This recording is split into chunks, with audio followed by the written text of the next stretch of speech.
6 лет ожиданий, скандалы, после которых большинство компаний закрывались, попытки ребрендинга и возрождения своей репутации. Это лишь малая часть того, через что пришлось пройти Victoria's Secret, чтобы вернуться назад.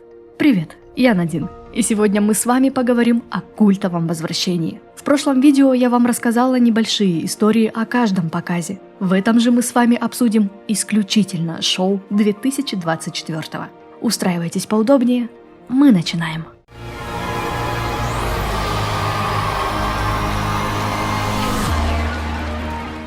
Начну я немного нестандартно. Кто с нами давно знает, что в каждом видео мы сохраняем нейтральность и делаем своего рода документальные фильмы. Но здесь я выскажу немного свое мнение, потому что для меня этот показ нечто большее, чем просто шоу. 14 лет я с брендом, и довелось стать свидетелем их взлетов и падений, и всех скандалов, в которые они влипли. В 2018-м я шоу смотрела уже не с восторгом и была согласна с большинством, что они заигрались с созданием идеальной картинки. В итоге было очень скучно. Я не сторонник того бодипозитива, что обществу яро навязывают, но очень много моделей в 2018-м выделялись нездоровой худобой. Когда компания приняла решение направить фокус в новую сторону, я пожелала им успехов. Для меня нормально видеть полную женщину, если ее вес не на грани ожирения, сахарного диабета и сердечного приступа. А если кто-то решил, что он теперь женщина, а не мужчина, то это его личный выбор. Если это не спорт, а фэшн-индустрия не спорт, пожалуйста, выходите на подиум, доказывайте, что вы женщина. Смотря новое шоу, эти два момента меня совершенно не задели.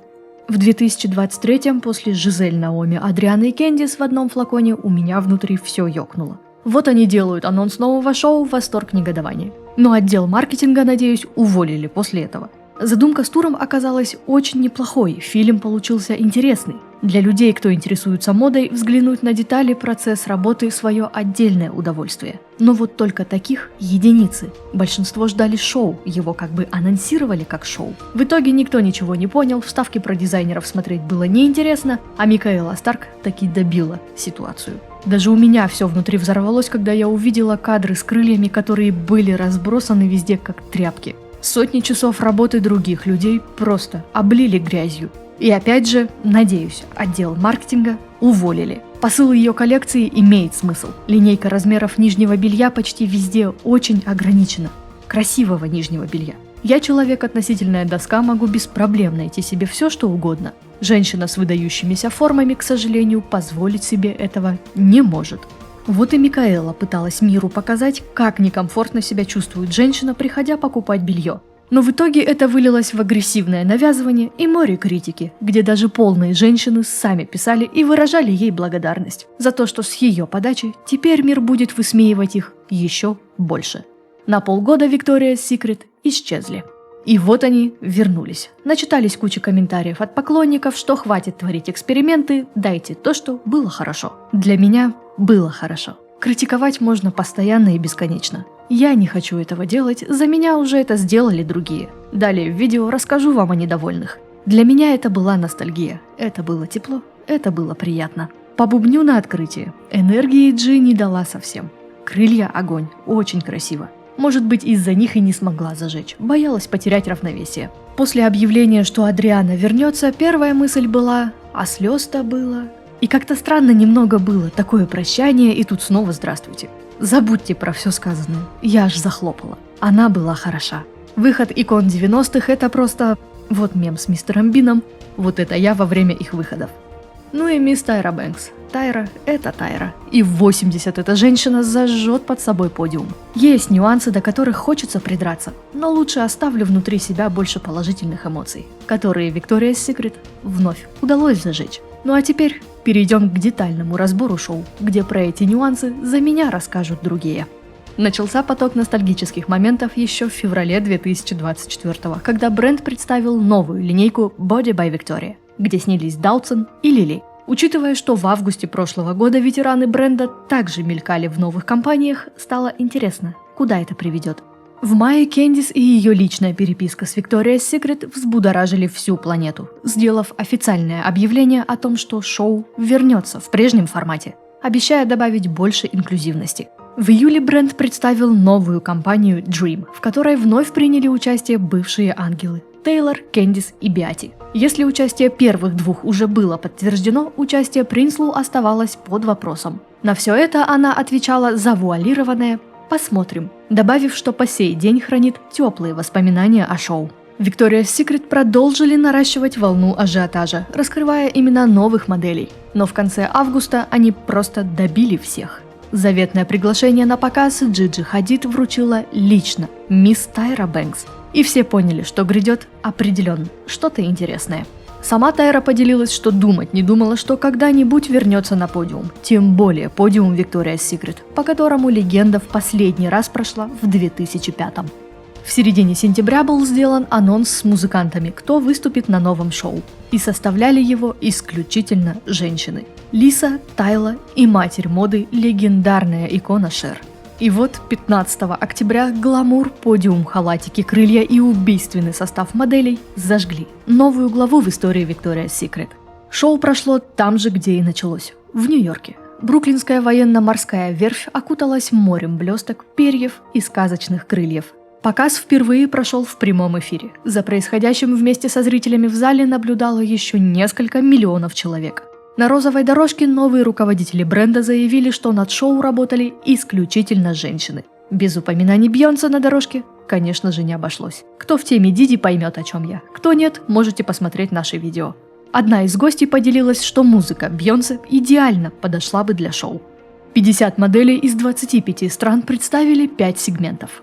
Modern Heritage, Twinkle, Heroes, Atelier, Unwarp the Magic и грандиозный финал. Кроме просмотра шоу, зрителям был доступен формат «Посмотри сейчас, купи сейчас», запущенный совместно с Amazon. Любой желающий мог тут же приобрести вещи из новых коллекций, в которых блистали модели. Открыла шоу Джиджи Хадид в невероятной красоты крыльях-трансформерах, а во время позирования позаимствовала позу Тейлор Свифт из ее отгремевшего Eras Tour. Свифт давно известна тем, что любит водить дружбу с супермоделями. Вот и Джиджи – одна из ее близких подруг. И когда Тейлор узнала о том, что Хадид откроет шоу, лично провела для нее мастер-класс по ее фирменному позированию. Первый сегмент закрыла Адриана Лима, возвращение которой держалось в секрете до самых последних дней. А вот об участии Алессандры поклонники узнали уже в день шоу, когда стартовал знаменитый бэкстейдж. С Адрианой же был выпущен трогательный ролик, в котором она сказала, что возвращается домой. С этого все началось. Мое первое шоу было в Нью-Йорке, мое последнее шоу было в Нью-Йорке, и я снова вернулась в Нью-Йорк. Я не думала, что когда-нибудь еще раз вернусь, заявила Лима. Сюрприз гостем стала не менее легендарная Арианти Панагарис. Гитаристка, которая выступала с самим королем поп-музыки, задала драйва для сегмента Heroes, который открыла Кейт Мосс. Вместе с Кейт на подиум вышла и ее дочь Лайла. В Victoria's Secret полностью учли все замечания, и на подиуме появились модели абсолютно разных размеров, роста и цвета кожи. Одной из них стала Эшли Грэм, которая не была уверена, что там ее место. В интервью People она рассказала, что после всего того, что буквально вросло в ДНК бренда, что она и другие девушки нестандартных размеров росли с Victoria's Secret и видели, что не вписываются туда, их размеров не было ни в одном магазине, она сомневалась, стоит ли принимать это приглашение. А также поделилась историей, как изначально ей предложили образ, который состоял из крошечного нижнего белья. От него Эшли сразу отказалась, попросив что-то более элегантное. А когда ей дали крылья, она с гордостью заявила, что чувствует себя настоящим ангелом. То, за что больше всего в 2018-м бренд подвергся критике, в этом году было полностью исправлено. На подиум вышли первые трансгендерные модели. Валентина Сампайо и Алекс Консани сотворили настоящую историю. Валентина стала первой Т-персоной, снявшейся в компании Victoria's Secret. Произошло это в 2019-м. Модель поделилась, что этот момент стал одним из самых важных в ее жизни. Дилан Спраус был образцом идеального семьянина. Актер не бросил любимых питомцев дома в одиночестве, а вместе с ними пришел поддержать свою супругу Барбару Палвин. Прямо во время ее прохода Дилан всеми силами пытался привлечь внимание Барбары, размахивая картонными фигурками и крича, что любит свою жену. А на розовой дорожке заявил, что безумно ею гордится. Это был не первый случай, когда Дилан удивил возлюбленную. В 2018-м он приехал на шоу с пакетом чизбургеров и стоически их хранил до окончания шоу, чтобы Барбара смогла хорошо покушать. Последний сегмент, в котором выступила невероятная Шер, закрыла Белла Хадид, у которой были свои разногласия с брендом. Очевидцы делились, что Эд Разик лично приставал к ней. Сама же модель делилась, что вернуться к работе с Victoria's Secret ей было непросто после всей той критики, которую она получила в свой адрес, за то, что она не уважает другие размеры и происхождение моделей. Я приняла решение вернуться лишь после того, как мне действительно доказали, что за кулисами бренд изменился. Теперь в совете директоров появились женщины, в контрактах новые пункты, так что многое изменилось. Мир действительно заслуживает такой бренд, как Victoria's Secret, поделилась Белла. Но и закрыла шоу Тайра. Закрыла его так, что кажется наоборот, только-только все проснулись. И вот теперь можно выпускать моделей. И первый раз она с гордостью смогла пройти, показав свои афро-корни. Стилисты нового шоу не стали выпрямлять волосы тем моделям, которым от природы свойственно быть кудрявыми. Было очень интересно наблюдать за разными вариантами причесок. Такая практика у Victoria's Secret была лишь в 90-х. Далее всегда были стандартные локоны у всех. Но и даже в 90-е волосы выпрямляли всем, что чуть не стоило Тайре места. Также на подиуме решили вновь показать крылья с прошлых лет, что после 2023-го даже порадовало. К счастью, не все успели разорвать и разобрать. Не обошлось и без казусных моментов. Риан Ван Ромпей была близка повторить судьбу Минси, но вовремя поймала равновесие. У части крыльев плохо поработали над балансом. Их перекосило в сторону. Также явные проблемы были с обувью. Модели буквально балансировали. Было заметно, насколько каблук неустойчив. И этот момент подтвердила телеведущая Шерри Шепард, которая присутствовала в зале и страшно волновалась за Тайру, которая всеми силами старалась не потерять туфли. Так что товарищи-комментаторы, начавшие писать, что Бэнкс разучилась ходить и косолапит, попробуйте сами пройти на 12-сантиметровом каблуке, ремешки от которого кое-как держатся за вашу лодыжку. Волосы Тайлы внезапно отросли, пока она спускалась со сцены, что вызвало вопросы: а эфир точно прямой?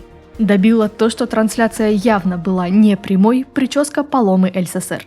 Ну либо аплодирую стоя скорости стилистов, которые смогли модель и переодеть, и прическу переделать. Забавно, что сейчас на официальном канале Victoria's Secret доступна только отредактированная версия, где казусные моменты с Тайлой вырезали, и там идет совершенно иной фрагмент, чем в первой трансляции. А вот Палома так и осталась с чудо-преображением. Ну а Даутсон подтвердила мою интуицию. Только стоило Лисе появиться на подиуме, загадочно поднимаясь, первая мысль была: чей-то каблук точно останется в этих разъемах. Так и произошло. Круз застряла и потеряла туфельку. В момент трансляции попала лишь секунда этого. Но все сидели с телефонами, и зрители за кадром также оценили всю ситуацию. В 2005-м во время своего первого шоу у Даутсон случилась аналогичная проблема. Ну и модель подверглась критике. Со времен ковида после негативных высказываний в адрес вакцинации Круз разочаровала многих. А в 2022-м она заявила, что на время прекращает быть моделью. Она больше не хочет работать на модные и косметические бренды, которые отныне не поддерживает в плане их политики. По всей видимости, Victoria's Secret не входили в их число. Но хейтеры активно стали строчить комментарии и задавать вопрос, что антиваксер забыл на подиуме шоу. И, конечно же, без другой критики никуда. Как обычно, среди тех, кто был рад возвращению, оказались те, чьи ожидания не оправдались. Главным, конечно же, было «раньше было лучше». Victoria's Secret закидали комментариями, почему не вернули блестящий подиум, почему не сделали какие-то запоминающиеся декорации, почему видео с бэкстейджа были такими скучными, почему все в черном, где яркие халаты, где свет, где радость. Показ сочли скучным, бездушным, который всеми силами пытались спасти фальшивыми аплодисментами.